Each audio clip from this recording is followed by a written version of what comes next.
कहानी की शुरुआत बर्बाद हो चुकी पृथ्वी से होती है, जहाँ के अभी आखिरी बचे हुए कुछ सर्वाइवर्स में से एक आदमी सेफ्टी सूट पहनकर राशन पानी ढूंढने निकल आया था। अब पूरी दुनिया बाहर से ढक चुकी है, सब कुछ सुनसान पड़ा है, क्योंकि कुछ समय पहले आए एक बर्फीले तूफान ने दुनिया की लगभग 99% आबादी को खत्म कर दिया। अब ये सब शुरू कैसे हुआ? कहानी कई हफ्ते पहले जाती है, जब तक दुनिया नॉर्मल हुआ करती थी। यहाँ बोट में कुछ लड़कियां पार्टी करने शहर से कुछ दूर समुद्र में चली आई कि अचानक से उनके पीछे पूरे शहर में लाइट आउट होते हुए सब कुछ बंद होने लगता है, जबकि सामने आसमान में एक अजीब तरह की हरी रोशनी छा गई। तीनों समझ जाती हैं कि ये सब नॉर्मल तो बिल्कुल नहीं हो सकता, तो उनमें से एक लड़के जल्दी से बोट को शुरू करने वापस से अंदर आने लगी। लेकिन अब सरप्राइजिंगली बोट का कोई भी इलेक्ट्रॉनिक सिस्टम काम नहीं कर रहा, और तभी बाहर मौजूद उसकी दोनों दोस्त अचानक से नीचे गिर पड़ी। बोट के अंदर बची इकलौती लड़की से अचानक से बर्फ गिरने से वे दोनों मारी गई। वहीं अब हमें यहाँ से स्पेन का एक शहर दिखाया जाता है, जहाँ की लाइट आउट होने के बाद लोग सड़कों पर प्रदर्शन कर रहे थे, क्योंकि कई दिन से लगातार पावर कट हुए जा रहा है। सो आज भी लोगों को लगा कि बिजली विभाग ने ही लाइट काटी होगी। उनके प्रदर्शन से हर ओर जाम भी लगने लगा।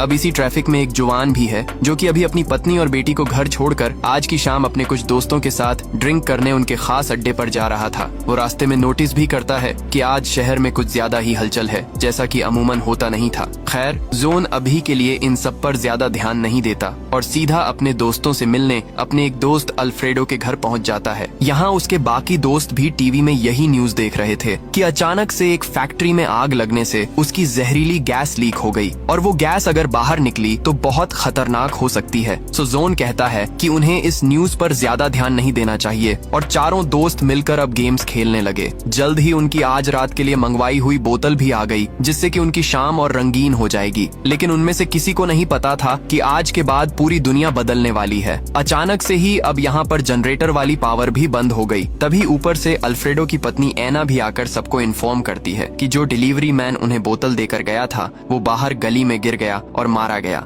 सभी दोस्त अब खिड़की से बाहर देखते हैं कि अचानक से ही बाहर स्नोफॉल होने लगी, जिससे कि हर कोई हैरान था, क्योंकि इस एरिया में कभी स्नो नहीं गिरती। वहीं अब तो वैसे भी गर्मियां चल रही हैं, तो अब तो वैसे भी बर्फ नहीं गिरनी चाहिए, यानी कि कुछ तो गड़बड़ है। तभी जवान को याद आया कि उनके आने के वक्त टीवी में गैस लीक के बारे में बताया जा रहा था, तो कहीं उसी की वजह से तो ये सब नहीं हो रहा, यानी कि ये स्नोफॉल नॉर्मल नहीं बल्कि जहरीली है, और उसी के कांटेक्ट में आने से वो डिलीवरी मैन मारा गया होगा। सो जोन सभी को कहता है कि वे जल्दी से इस घर के खिड़की दरवाजे बंद कर लें। उन्हें पूरा घर सील करना होगा ताकि ये स्नो अंदर ना आ सके। हालांकि वे इसलिए भी परेशान थे कि अल्फ्रेडो के अलावा बाकी तीनों दोस्तों के बीवी बच्चे तो उनके घर पर ही हैं, और कहीं उन्हें कुछ ना हो जाए। वहीं से भी अजीब बात कि अब तो उनके फोन्स और कंप्यूटर सब कुछ बंद पड़ गए, यानी कि वे अपने अपने घरों पर फोन कर उन्हें सतर्क भी नहीं कर सकते। सो उनका एक साथी, जिसे कि बाकी सब रोक रहे थे, वो बाहर खतरा होने के बावजूद एक जैकेट को सिर पर ढककर बाहर निकलने लगा। उसे लगा था कि वो इससे सेफ रहेगा,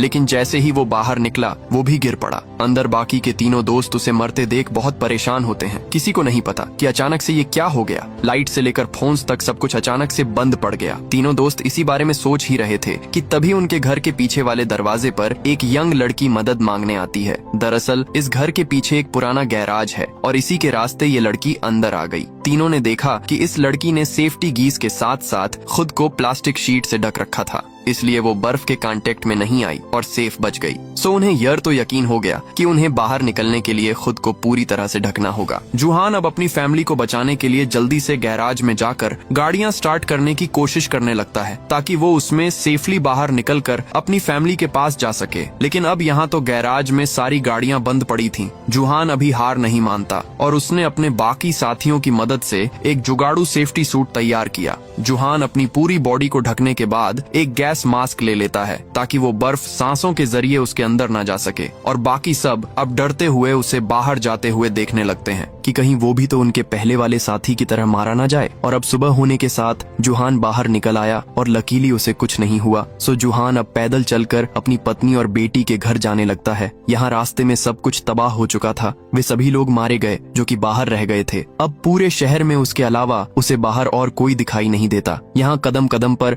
सिर्फ लोगों के मृत शरीर पड़े थे, जो कि शायद से सही वक्त पर खुद को लोक नहीं कर पाए। सिर्फ एक रात ने पूरी दुनिया बदल दी। वहीं अल्फ्रेडो और एना के घर पर बाकी बचे हुए लोग डर जाते हैं कि उन्हें आगे क्या करना चाहिए। उनका साथी जुहान तो अपनी फैमिली को लेने चला गया, लेकिन बाहर बर्फ अभी तक गिर रही है। इसके अलावा क्या पता उन्हें नल वाला पानी पीना चाहिए भी या नहीं, कहीं टैप वाटर भी कंटेमिनेट ना हो गया हो। वे अब अपना खाना और पानी की बोतल्स इकट्ठा कर नोटिस करते हैं कि ये राशन तो उन सबके लिए बहुत कम होगा। सो एना सुझाव देती है कि अब उन्हें जल्द से जल्द पास के स्टोर में जाकर वहाँ से खाना और पानी सब कुछ यहीं लाना होगा। उन्हें अंदाजा था कि और भी सर्वाइवर्स हो सकते हैं जो कि खाना और पानी हथियाने की कोशिश करेंगे। सो उन्हें अपने इस घर को उनसे सेफ रखने के साथ साथ बाहर वाले स्टोर से राशन पानी को भी इकट्ठा करना होगा। सो अल्फ्रेडो कहता है कि उसने एक और मास्क बना लिया है जिसकी मदद से वो पास के पुलिस स्टेशन में जाकर वहाँ से कई सारे मास्क और सेफ्टी सूट ले आएगा और फिर वे सभी एक साथ बाहर निकल सकेंगे और स्टोर से खाना पानी ला सकेंगे। वहीं जुहान दूसरी ओर पैदल चलकर अपने घर जा रहा था। अब हर ओर बर्फ गिरने के बाद उसे पैदल ही पूरा सफर तय करना होगा। यहाँ रास्ते में उसे एक ट्रेन भी मिलती है जिसके कि एक डिब्बे के अंदर लोग अभी तक जिंदा थे, क्योंकि ये डिब्बा उस वक्त चारों ओर से लॉक्ड था।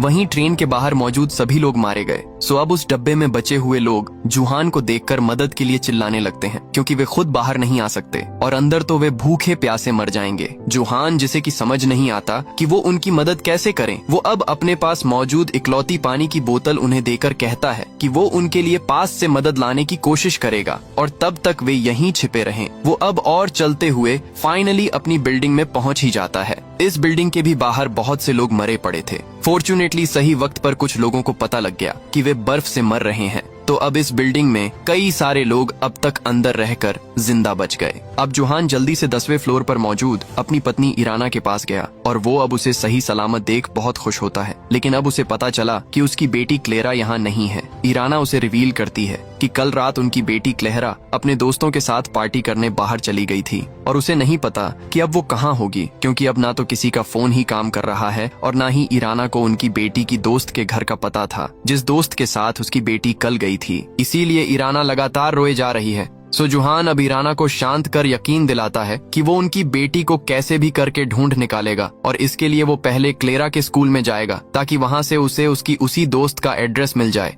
जबकि बाहर बिल्डिंग के बाकी लोग नोटिस कर लेते हैं कि कैसे जुहान अपने मास्क की वजह से बाहर सेफली घूम रहा था और उन्होंने इसके बारे में अपने एक लीडर चार्ली को भी बता दिया। सो जब जुहान अपनी बेटी को ढूंढने बाहर निकल ही रहा था कि बिल्डिंग के बाकी लोग उसे घेर लेते हैं। चार्ली, जिसे कि बिल्डिंग वालों ने ऐसे हालातों में अपना लीडर बना लिया, वो जुहान को डराकर उसका गैस मास्क उन्हें सौंपने को कहता है ताकि वे अपनी इस बिल्डिंग को सेव कर बाहर से खाना और पानी इकट्ठा कर सकें। जुहान को पता था कि ऐसे तो वो अपनी बेटी को कभी नहीं ढूंढ पाएगा। सो वो उन सबको दूर करने के लिए अपनी गन निकाल लेता है और वो इराना को अपने साथ लेकर अपनी गन के सहारे बिल्डिंग के लोगों की भीड़ से निकलकर नीचे जाने लगता है। लेकिन चार्ली के पास भी एक गन थी और वो अपने लोगों के साथ उसका पीछा करने लगा। जुहान अब पहले फ्लोर पर आकर खुद को इराना के साथ एक कमरे में लॉक कर लेता है। उन्हें अब जल्द से जल्द एक प्लास्टिक शीट ढूंढनी होगी, क्योंकि मास्क तो उनके पास सिर्फ एक ही है और वे दोनों बाहर कैसे निकलेंगे। वहीं अब तक चार्ली भी और लोगों के साथ दरवाजे तक आ चुका था। सो जुहान अब इलाना को बचाने के लिए उसे अपना मास्क देकर बाहर निकाल देता है ताकि इराना स्कूल में जाकर क्लेरा की दोस्त का एड्रेस निकाल सके। इससे कम से कम इराना उनकी बेटी को तो बचा ही लेगी। और जुहान ने अपना सेफ्टी सूट इराना को पहनाकर बाहर निकाल दिया।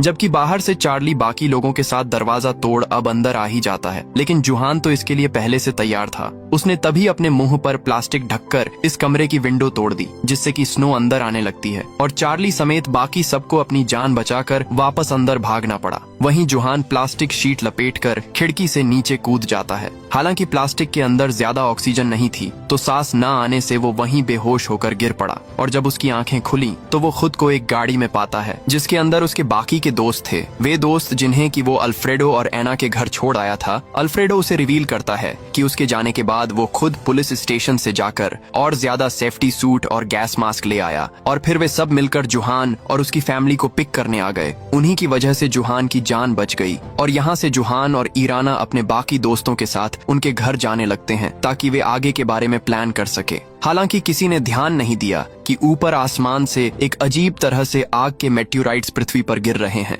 यानी कि पृथ्वी के हालात जल्द ही और ज्यादा बदतर होने वाले थे। यहाँ अब तक सभी लोग जुहान और ईराना को साथ लेकर वापस एना वाले घर में आ जाते हैं ताकि प्लानिंग कर सके कि उन्हें आगे क्या करना है। जुहान हालांकि अभी गाड़ी लेकर अपनी बेटी की इन्फॉर्मेशन के लिए स्कूल जाना चाहता था, मगर अल्फ्रेडो ने कहा कि उन्हें कुछ देर इंतजार करना चाहिए। उन्हें तभी बाहर विंडो से एक आदमी अपने घर की ओर आता हुआ नजर आया, जो कि उनकी गाड़ी के टायर के निशानों का पीछा कर रहा था। सो सभी उस पर गैराज में जाकर गन पॉइंट कर देते हैं। उन्हें पता चला कि सर्वाइवर का नाम बोनीटो है, जो कि उनके पास में एक हार्डवेयर स्टोर चलाता था। वो रिवील करता है कि वो यहाँ से थोड़ी ही दूर मौजूद बाकी सर्वाइवर्स के साथ छिपा हुआ है, मगर अब वहाँ पर खाने पीने की सप्लाई ऑलमोस्ट खत्म होते जा रही है। सो वो अकेला ही सेफ्टी करके बाहर मदद लेने निकल पड़ा। अब अल्फ्रेडो उन सर्वाइवर्स को यहाँ लाने के लिए मना कर देता है, क्योंकि ऐसे हालातों के बीच हर कोई सिर्फ अपने बारे में सोचता है। लेकिन उसने बोनीटो को अपने पास से कुछ खाना पानी दे दिया, जो कि वे थोड़ी देर पहले एक स्टोर से उठाकर लाए थे। और अब जब बोनीटो गया ही था कि इसी बीच किसी ने नोटिस नहीं किया कि उन्हीं का एक और साथी पीछे से उनकी गाड़ी लेकर बाहर निकल गया। लेकिन जब वो थोड़ी दूर पहुंचा ही था कि उसे वहीं मेटोराइट्स गिरते हुए नजर आए और डिस्ट्रैक्ट होने से उसकी टक्कर सामने वाली गाड़ियों से हो गई और वो वहीं मारा गया। वहीं जुहान और एलिना अब और इंतजार नहीं करते। वे अब बिना गाड़ी के ही अपने दोस्तों को यहीं रुकने का कहकर अपनी बेटी को ढूंढने निकल पड़े। यहाँ अब तक रात होने से बर्फीला तूफान और ज्यादा बढ़ जाता है। जुहान और एलिना अब रास्ते से अलग अलग गाड़ियों को स्टार्ट करने की कोशिश कर रहे थे ताकि वे स्कूल तक जल्द से जल्द पहुंच सके कि तभी उन्हें कुछ लुटेरों की गाड़ियों की आवाज आई और वे चुपचाप एक कार में छिप गए। वे बड़ी चालाकी से चुपचाप उनसे दूर निकल जाते हैं। यहाँ अब तक ऐसे ही बहुत से लुटेरे शहर में मौजूद अलग अलग स्टोर से खाना पानी और राशन चुरा रहे थे ताकि हर कोई ज्यादा से ज्यादा लंबे समय तक सरवाइव कर पाए। इनमें से कुछ लोग तो सप्लाई के लिए एक दूसरे तक को मार रहे हैं। वहीं जुहान और इलेना फाइनली स्कूल जाकर अपनी बेटी की उसी दोस्त का एड्रेस निकाल लेते हैं, जिसके की साथ वो 2 दिन पहले नाइट आउट पर गई थी। जिसके बाद जुहान अब स्कूल की पार्किंग में जाकर एक वर्किंग कार ढूंढने लगता है ताकि उन्हें और पैदल न चलना पड़े। और काफी देर बाद उसे कार मिल ही गई। लेकिन जब वे निकल ही रहे थे कि स्कूल में एलेना को एक बच्चे की आवाज सुनाई दी और उन्हें पता चला कि 2 दिन पहले कुछ शरारती बच्चों ने एक पावलो नाम के लड़के को स्कूल में ही लॉक कर गए। यानी कि पावलो पिछले 2 दिन से यहीं बंद था। हालांकि कैंटीन में होने से उसे खाने पीने की कमी नहीं हुई। सो जुहान अब उसे पहले शांत कर बाहर की दुनिया की सारी सच्चाई बताता है। कैसे अब दुनिया पहले जैसी नहीं बची, सब कुछ बर्बाद हो चुका है। हालांकि शुरू में पावलो को यकीन नहीं होता, लेकिन फिर उसे प्लेग्राउंड में उन्हीं बच्चों की बॉडीज दिखाई दी जो कि उसे बंद करके भागे थे और उसे सब समझ आ गया। तो वहीं घर पर अल्फ्रेडो भी देखता है कि आसपास के लुटेरे सारे स्टोर्स को लूट रहे हैं। सो उन्हें भी दोबारा से बाहर जाकर जल्द से जल्द और राशन जमा करना होगा, वरना तो आने वाले समय में उनके लिए और कुछ नहीं बचेगा। अल्फ्रेडो अब अपनी पत्नी एना के साथ उसी डिलीवरी वाली लड़की को घर पर रहने का कहकर अपने एक और साथी के साथ एक दूसरी गाड़ी लेकर राशन लेने निकल पड़ता है। वे दोनों ये भी प्लान करते हैं कि वे खाना लेने के बाद अपने गैराज और घर को चारों ओर से सील कर देंगे, क्योंकि एक बार खाना खत्म होने के बाद बाकी लुटेरे उन जैसे सर्वाइवर्स के घरों पर अटैक करेंगे। सो दोनों अब अपने घर की सेफ्टी के लिए रास्ते में एक फायर स्टेशन पर भी रुक जाते हैं ताकि यहाँ से टूल्स इकट्ठा कर सके। और यहीं पर उन्हें कुछ और भी सर्वाइवर्स मिले, जिनके के साथ बोनीटो भी है, जो कि पहले अल्फ्रेडो के घर मदद मांगने आया था और अल्फ्रेडो ने उसे कुछ खाना पानी भी दिया था। सो बोनीटो अब उसकी इसी मदद के बदले में उसे एक ऑफर करता है। कैसे उन्हें एक सेफ आइलैंड का पता लग गया, वो आइलैंड जहाँ के हालात इस शहर से तो ठीक ही होंगे। सो अगर अल्फ्रेडो चाहे तो उसका ग्रुप भी उनके साथ चल सकता है। और अल्फ्रेडो को ये आइडिया ठीक भी लगा, क्योंकि आने वाले समय में इस शहर के हालात और बिगड़ने वाले हैं। क्योंकि आने वाले समय में जब खाने पानी की कमी होगी तो शहर के हालात और बिगड़ जाएंगे। यहाँ ऑलरेडी इतने सारे लुटेरे घूम रहे हैं, सो आने वाले समय में यहाँ कोई सेफ नहीं होगा। वहीं दूसरी ओर जुहान और एलिना अब पावलो को साथ लेकर पहले उसे घर छोड़ने आ गए ताकि फिर वे यहाँ से अपनी बेटी को ढूंढ सके। लेकिन पावलो के घर पहुँचते ही उसके दोनों पेरेंट्स पहले ही मारे जा चुके थे। सो उन्हें उसे अपने साथ ही रखना होगा। वहीं पावलो अब अपने पेरेंट्स को मरा हुआ देख उसकी हालत बिगड़ने लगी। सो जुहान दोनों को पास की फार्मेसी में ले जाने लगता है ताकि वहां से कुछ दवाइयां ले सके। वहीं फार्मेसी के बाहर उन्हें एक और प्रेग्नेंट औरत भी मिल गई जो कि बाहर अकेली भटक रही थी। तो जुहान अब उस पर तरस खाकर उसे अंदर आने देता है, लेकिन ये एक ट्रैप था और उस औरत के सहारे बहुत से लुटेरे फार्मेसी में घुस आए उन्होंने जुहान से उसकी गाड़ी की चाबी लेकर उसे एलिना के साथ बाथरूम में बंद कर दिया और जब वे लुटेरे चले गए उसके बाद पावलो दोनों को बाहर निकालता है। ऐसे हालातों में लोग इंसानियत को बहुत पीछे छोड़ देते हैं। वहीं घर पर अल्फ्रेडो अपनी पत्नी एना से कंसल्ट करता है कि क्या उन्हें अपना शहर छोड़कर उस आइलैंड पर जाना चाहिए, और एना इसके लिए तैयार थी क्योंकि यहाँ जल्द ही लोग खाने पाने के लिए एक दूसरे को मारने लगेंगे। सो उन्हें इससे पहले एक सेफ जगह के लिए निकल जाना चाहिए। सो अल्फ्रेडो अब उस आइलैंड की जांच करने के लिए अपने सारे रेडियो को ऑन करता है, लेकिन अभी भी कुछ भी काम नहीं कर रहा। उसने ऊपर जाकर एंटीना भी ठीक किया ताकि वे शहर से निकलने का रूट पता कर सके, लेकिन अब तक तो उनके कंपास तक काम नहीं कर रहे। वहीं जुहान, एलिना और छोटा पावलो अब सेफ्टी सूट पहनकर पैदल ही अपना सफर तय करने लगते हैं। यहाँ रास्ते में उन्हें एक कार भी दिखाई दी जिसे कि जुहान अपनी गन की मदद से लूटने की सोचता है, मगर जब उन्होंने देखा कि ये तो एक फैमिली है जिनके के साथ उनके छोटे बच्चे भी थे, तो जुहान के अंदर के अच्छे इंसान ने उसे ये गलत कदम उठाने से रोक दिया। ऐसे हालातों में भी जुहान दूसरों के साथ गलत नहीं कर सकता, जबकि बाकी सब उसके साथ धोखा ही करते आ रहे हैं। आगे रास्ते में तीनों को वहीं ट्रेन भी नजर आई जिसमें कि पहले जुहान को बहुत से लोग बंद मिले थे, लेकिन अब यहाँ कोई नहीं। जुहान भी अपनी फैमिली प्रॉब्लम्स के चलते उन्हें भूल गया और फिर शायद से भूख से मरते लोग ट्रेन से बाहर निकल ही गए और मारे गए, जिनके बारे में जुहान अब कुछ नहीं कर सकता। सो वो पावलो और एलिना के साथ वापस से अपने दोस्त अल्फ्रेडो के घर आ जाता है, जहाँ की उसे पता चला कि उसके सभी साथी इस शहर से निकलने की सोच रहे हैं, वो भी एक ऐसे आइलैंड पर जहाँ की उन्हें बोनीटो ने चलने का आइडिया दिया था। यहाँ अल्फ्रेडो जुहान को भी मनाने की कोशिश करता है कि अब उसे रियलिस्टिक होकर सोचना पड़ेगा। उसे नहीं लगता कि उसकी बेटी क्लेरा अब तक जीवित होगी, सो जुहान को उसे और नहीं ढूंढना चाहिए। हालांकि ये सुनकर जुहान भड़क उठा क्योंकि वो अपनी बेटी के बिना कहीं नहीं जाएगा, और यहाँ से फैसला किया गया कि जुहान और एलिना अब अपनी बेटी के लिए यहाँ से इन लोगों से अलग हो जाएंगे। हालांकि उन्हें ये नहीं पता कि बाहर एक और अनजान खतरा उनका इंतजार कर रहा है। बाहर जब एक यंग कपल अकेले में गाड़ी में एंजॉय कर रहे थे कि अचानक से उनकी गाड़ी पर किसी जीव ने हमला कर दिया और दोनों को मार डाला। अब ये था क्या? ये बहुत बड़ा राज है जो कि हमें आगे पता चलेगा। वहीं इन सब से बेखबर एलिना और जुहान अब अलग होने से पहले एक पुरानी फोन बुक निकाल लेते हैं जिससे कि वे अपनी बेटी की दोस्त का एड्रेस निकाल सकें। इंटरनेट तो अब वैसे भी काम नहीं कर रहा, सो उन्हें पुराने तरीकों का इस्तेमाल करना होगा। तो वहीं अल्फ्रेडो अब जाने से पहले पास के स्टोर से और ज्यादा खाना लेने जाता है। हालांकि उसे अंदर ही अंदर बुरा भी लग रहा था कि वो अपने बचपन के दोस्त जुहान को यहीं छोड़कर भाग रहा है। सो अल्फ्रेडो ने फैसला किया कि वो जुहान को उसकी बेटी को ढूंढने में मदद करेगा और उसके बाद ही आइलैंड के लिए निकलेंगे। सो अल्फ्रेडो अब जुहान के साथ अकेले में निकल पड़ता है ताकि उसकी बेटी को ढूंढ सके। और जब वे शहर में आगे बढ़ ही रहे थे कि तभी उन्हें सामने बहुत सी गाड़ियां पड़ी हुई नजर आई जिन्होंने कि सब कुछ ब्लॉक कर रखा था। इतना ही नहीं, वहां बहुत सी सोल्जर्स की गाड़ियां आकर उन दोनों को इस रिस्ट्रिक्टेड जोन से दूर रहने को कहती हैं। अब जुहान और अल्फ्रेडो दोनों समझ गए कि मिलिट्री इस ब्रिज के दूसरी ओर कुछ तो ऐसा है जो कि उनसे छिपा रही है, इसलिए ही वे शहर में और लोगों की मदद नहीं कर रहे। सो दोनों अब चुपके से मिलिट्री का पीछा करने लगते हैं, ये देखने की वे जा कहां रहे थे। और जब सोल्जर्स ने उन्हें अपना पीछा करते हुए नोटिस किया तो वे उनकी गाड़ी पर अंधाधुंध फायरिंग करने लगे। जुहान और अल्फ्रेडो जल्दी से गाड़ी पीछे लेकर बचने की कोशिश करने लगते हैं, जिस बीच उनकी गाड़ी पलटते हुए एक बिल्डिंग में जा घुसी और तभी उन्हें मिलिट्री के ब्रिज को ब्लॉक करने का कारण समझ आ गया। अचानक से उनके सामने बहुत से अजीब तरह के ऐसे जीव निकल आते हैं जो कि गाड़ियों को हटाकर ब्रिज के इस ओर निकल आए और वे अब एक एक कर सोल्जर्स पर अटैक कर उन्हें जान से मार रहे थे। वे जीव अब जुहान और अल्फ्रेडो को देख उनकी ओर भी बढ़ने लगते हैं। दोनों समझ गए कि इसलिए सोल्जर्स इन्हीं खतरनाक जीवों को एक जगह पर रिस्ट्रिक्ट करना चाह रहे थे और वे उन्हें ही गलत समझ बैठे। वहीं ये जीव आज से पहले किसी ने नहीं देखे, तो ये है क्या? दोनों अब उसी पलटी हुई गाड़ी में छिपकर वापस से घर जाने के लिए बाहर शांत होने का इंतजार करने लगते हैं। उन्हें बाहर कुछ सोल्जर्स की गन भी मिल गई, लेकिन वे इन बड़े बड़े जीवों को देख समझ चुके थे कि इन हथियारों से तो वे इन जीवों को मार नहीं पाएंगे। वे सारे सोल्जर्स तक इनका सामना नहीं कर पाए और अब उनके चलने की आवाजों से कुछ जीवों ने उन्हें नोटिस कर लिया और दोनों दोस्त अब उनसे बचने के लिए उनसे दूर भागने लगते हैं। इसी बीच उन दोनों को कुछ ही दूरी पर भागने के बाद एक आदमी ने बिल्डिंग में आने को कहा और वो ऊपर से आग फेंक कर दोनों को उन जीवों से बचा रहा था, जिसके बाद आखिरकार वे दोनों उस सेफ बिल्डिंग में घुस ही गए।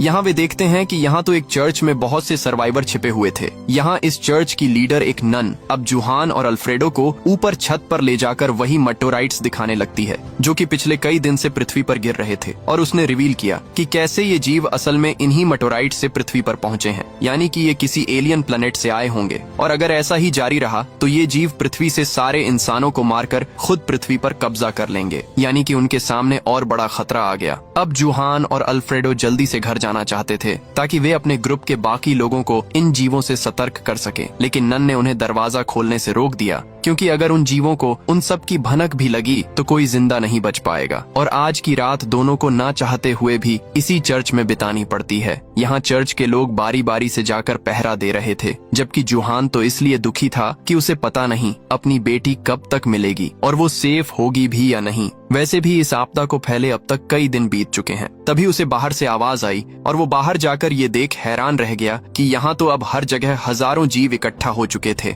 यानी कि समय के साथ इनकी संख्या घटने के बजाय बढ़ती ही जा रही है, और ये चर्च की बिल्डिंग ज्यादा देर तक इन जीवों से अंदर के सर्वाइवर्स को बचा नहीं पाएगी। जूहान अब अंदर आकर सभी को अभी रेडी होने के लिए कहता है, क्योंकि वे यहाँ और नहीं रुक सकते, और यहाँ मौजूद सभी सर्वाइवर्स अब जुगाड़ लगाकर बाहर निकलने की तैयारी करने लगते हैं। जूहान के अनुसार अभी वे जीव सो रहे होंगे, सो वे इसी रात का फायदा उठाकर बिना आवाज किए यहाँ से निकल पाएंगे। सभी सर्वाइवर्स अब जूहान के पीछे लाइन बनाकर बिना आवाज के जाने लगते हैं। थोड़े बहुत दूर आकर उन्होंने बाकी लोगों को बस में छिपा दिया, जबकि कुछ मेंबर्स दीवार वाले छेद को बड़ा करने लगे ताकि वे इससे निकलकर दूसरी ओर निकल सकें। इसी बीच बस में बैठे सर्वाइवर्स में से एक औरत का बच्चा रोने लगता है, जिससे कि कई सारे एलियन जीव बस के चारों ओर भी आ गए और वे बस में बैठे सर्वाइवर्स पर अटैक करने ही वाले थे कि तभी एक बूढ़ा कपल बाकी सबको बचाने के लिए पीछे से चर्च में जाकर वहाँ की बैल बजाने लगते हैं ताकि सारे सर्वाइवर्स निकल सकें। और उन्होंने अब सारे एलियंस को अपनी ओर आकर्षित कर एक आखिरी बार हाथ पकड़कर एक दूसरे को देखा। उनके सैक्रिफाइस की वजह से बाकी के सारे सर्वाइवर्स बच निकले। वहीं जूहान अब तक उसी ब्रिज से एक बड़ी गाड़ी ढूंढ लेता है, हालांकि इसकी आवाज से वे एलियन भी आ गए और जूहान बाकी लोगों के साथ अब उन पर फायरिंग करते हुए अपनी गाड़ी में सभी सर्वाइवर्स को बैठाकर वहां से निकल गया, जबकि उनके पीछे वाला चर्च अब पूरी तरह से ब्लास्ट हो जाता है। जूहान और अल्फ्रेडो अब सेफ लोकेशन पर आकर बाकी सबको गुड बाय बोल वापस से अपने घर आ जाते हैं, ये देखने की कहीं यहाँ बाकी सबको कोई प्रॉब्लम ना आई हो। और यहीं पर जूहान को एक अच्छी खबर मिली। यहाँ तो सरप्राइजिंगली उसकी बेटी क्लेयर खुद पहले से मौजूद थी। एलिना ने उसे बताया कि क्लेयर कल ही उन्हें ढूंढते हुए यहाँ पहुँच गई। फाइनली इतने दिनों के बाद जूहान और एलिना सुकून की सांस लेते हैं कि उनकी बेटी बिल्कुल सेफ है। वहीं बाकी सब भी पूरी तैयारी कर रहे थे ताकि वे यहाँ से निकलकर उसी सेफ आइलैंड पर जा सकें कि तभी वहाँ पर सर्वाइवर्स का एक और ग्रुप आ गया और वे अल्फ्रेडो को ऑफर करते हैं कि वो उसके घर और गैराज के बदले में उनका होम ट्रक ले ले, जिसमें कि कई सारे लोग आराम से रह सकते हैं। यहाँ अल्फ्रेडो के ग्रुप को तो वैसे भी आइलैंड पर जाना था, तो वे इस ऑफर के लिए आराम से रेडी हो गए और सभी मेंबर्स अब उस ट्रक में सामान पैक कर निकलने के लिए रेडी हो जाते हैं। इसी बीच अल्फ्रेडो ने नोटिस भी किया कि क्लेरा जब से वापस लौटी है वो बहुत अजीब तरह से बिहेव कर रही थी,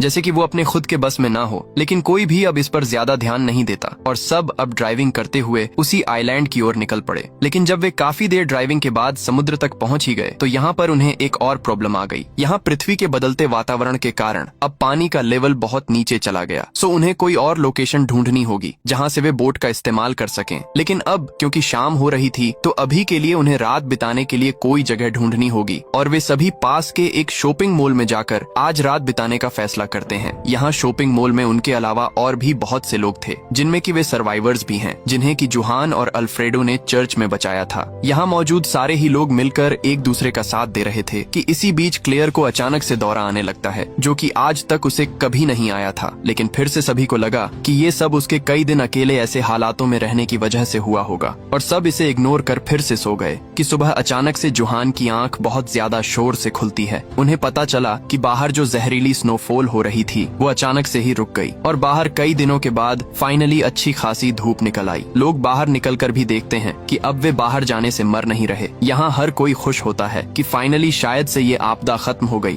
और अब फिर से दुनिया नॉर्मल होने लगेगी। तभी सामने से एक गैंग आकर लोगों पर फायरिंग करने लगती है और शॉपिंग मॉल में मौजूद लोग अपनी जान बचाने के लिए इधर उधर भागने लगे। वहीं जुहान अकेला अपने ग्रुप को बचाने के लिए उस गैंग से लड़ने लगता है कि अब तक पीछे से आर्मी के सोल्जर्स भी लोगों को बचाने आ चुके थे और वे भी अब उस गैंग पर अटैक कर फाइनली सभी लोगों को बचा ही लेते हैं। शॉपिंग मॉल के सभी बचे हुए सर्वाइवर्स अब सोल्जर्स के साथ जाने लगे। इसी बीच जुहान के ग्रुप ने ध्यान भी दिया कि अब धूप निकलने के बाद बर्फ पिघलनी शुरू हो चुकी है और झीलों में फिर से पानी भरने लगा है। हालांकि सबको पता था कि वे एलियन जीव अभी भी पृथ्वी पर मौजूद हैं, तो वे तो उनके लिए खतरा होंगे ही। अब ऐसे ही धीरे धीरे कई हफ्ते बीत चुके हैं। जुहान और उसके ग्रुप समेत बहुत सारे सर्वाइवर्स मिलिट्री सोल्जर्स के साथ शहर से बाहर एक कैंप में रह रहे हैं, जहां पर वे शूटिंग की प्रैक्टिस भी करते ताकि वे उन एलियन जीवों से लड़कर उन्हें मारकर पृथ्वी फिर से साफ कर सकें। वहीं सोल्जर्स को रेडियो से पता भी चला कि धीरे धीरे पूरी पृथ्वी से वो जहरीली बर्फ गिरनी बंद हो गई। यहाँ किसी को नहीं पता था कि वो शुरू कैसे हुई और अपने आप रुक कैसे गई। हालांकि वे सब अभी तक भी शहर के अंदर नहीं जा पाए हैं, क्योंकि वहाँ तो अभी भी वे एलियन जीव होंगे। वहीं जुहान भी हैरान था कि उस गैंग के लोगों ने सब कुछ नॉर्मल होने पर उस शॉपिंग मॉल में लोगों पर अटैक क्यों किया,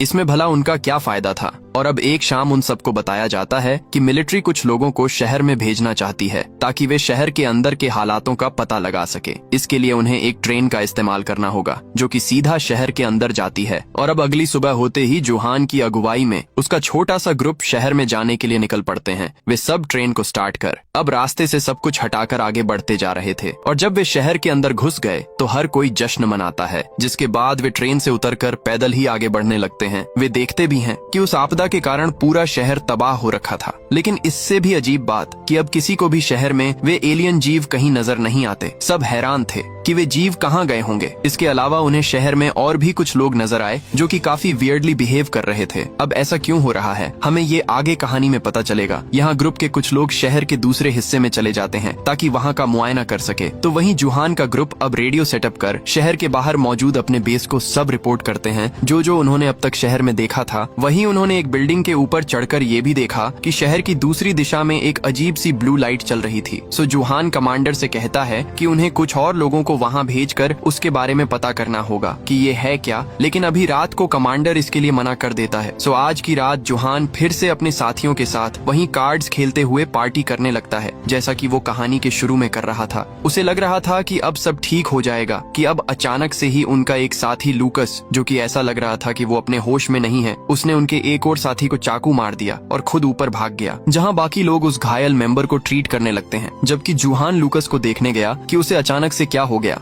लेकिन लूकस तो यहाँ अपने बस में नहीं था और वो बिल्डिंग के टॉप से सीधा नीचे कूद जाता है। ऊपर से जुहान और अल्फ्रेडो सब देख रहे थे कि कैसे अचानक से शहर की गलियों में बहुत से आम लोग अजीब तरह से बिहेव करते हुए उसी ब्लू लाइट वाली दिशा में जा रहे हैं, बिल्कुल सेम लूकस के जैसे, जो कि अपने बस में नहीं था। तो अब जुहान और बाकी सब उस चाकू से घायल मेंबर को लेकर वापस आर्मी बेस में जाने लगे ताकि वे उसकी जान बचा सकें। तभी उन्हें याद आया कि उनके कुछ और मेंबर्स शहर के दूसरे कोने में गए हैं। तो जुहान अब बाकी लोगों को उस घायल मेंबर को आर्मी बेस तक ले जाने का कहकर खुद अल्फ्रेडो के साथ रास्ते में उतर जाता है ताकि वे अपनी बाकी टीम के मेंबर्स को ढूंढ सके और उन्हें वापस ला सके। और शहर में आगे जाकर जो वे देख पा रहे थे, उनकी आंखें फटी की फटी रह जाती हैं। यहाँ तो वे सारे एलियन जीव मौजूद थे जो कि पहले शहर में लोगों को मार रहे थे। और अब उससे भी अजीब बात कि उनके आसपास वे सारे आम लोग भी मौजूद हैं जो कि अपने बस में नहीं है और वे लोग उन एलियन जीवों के साथ मिलकर काम कर रहे हैं, यानी कि वे सब के सब एक ही सोर्स से कंट्रोल्ड थे। यहाँ इस ब्लू लाइट की वजह से शहर के सारे लोग आ गए और वे सब अब जानवरों की तरह एक एलियन एंटिटी का कहना मान रहे थे। इन्हीं में से एक जुहान को अपनी बेटी क्लेरा भी नजर आई और वो सब समझ गया,